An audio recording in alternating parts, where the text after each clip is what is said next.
Hey folks, Glenn Gooding at iDrive Logistics again. Hey, it's been an interesting day and a half or so.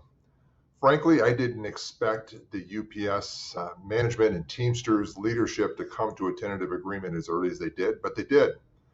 As you dive into the details, it becomes pretty apparent as to why they would have. This is a very lucrative deal for the Teamsters, adding on about $7.50 in wage increases over 5 years. I know that Sean O'Brien, the president of the Teamsters, has reported back that he got $30 billion the 5 years. My calculations bring it closer to probably $20 billion. But let's be honest, that's a big number. That's a really big number. And I think there's going to be some real ramifications in the small parcel market as a result of this. So, what I'd like to do is just share some perspective with you so that you can kind of go into this new world eyes wide open. Happy also to be a resource for any of you if you'd like to ever schedule any time to have some more detailed discussion.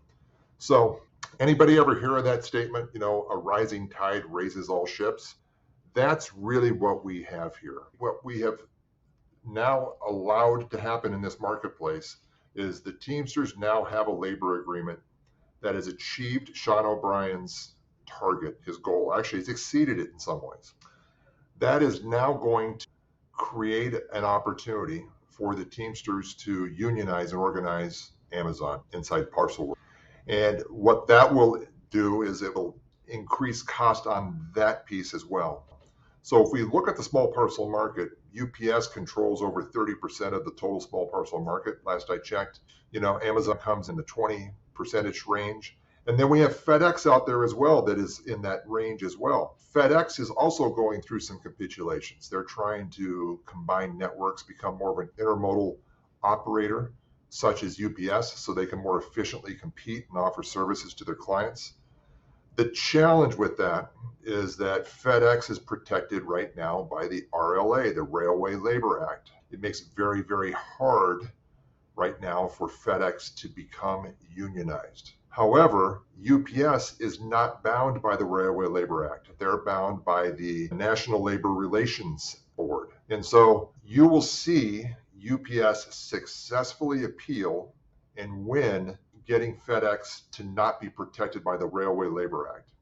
And so ultimately, this will pave the way for FedEx to become unionized, probably in the next 2 to 4 or 5 years. Ultimately, what this means is, I promise you, UPS is a great operator. They're great at reporting and returning financial results for the investing community.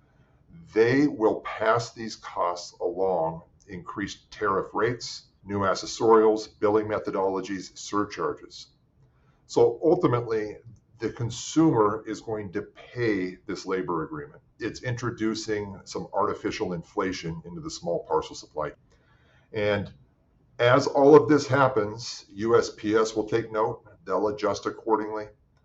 Regional parcel couriers and carriers and final mile delivery companies will also take advantage of this and raise their rates accordingly below that waterline that is just raised up in the rising tide raises all ships scenario. So what does this mean to you? First off, I believe that UPS is going to begin making a hard push. So what that means then is that I believe UPS is going to make a concerted effort to pursue B2B business, the more lucrative, more profitable business. And I believe they're going to continue to try to price the direct-to-consumer business out of their network. More than happy to provide a premium service for shippers that want that, but they're going to pay for it. So as a consumer or as a shipper, when I say a consumer, from a shipper perspective, a company perspective, I think now it's more important than ever to take a look at trying to diversify your carrier sourcing strategy. Not all carriers are going to align the same in the marketplace. There are going to be massive increases pushed in. Every carrier will take advantage of this. And if you are an e-commerce shipper, you need to look at more innovative ways to align with other regional carriers, couriers, get your product into a micro fulfillment type of environment or a multi-nodal ship from location so you can take advantage of regional carriers and mitigate your exposure to what I believe is going to be some historic increases in the small parcel market. Hey, feel free to hit me up on LinkedIn with any questions. I look forward to answering your questions. Take care.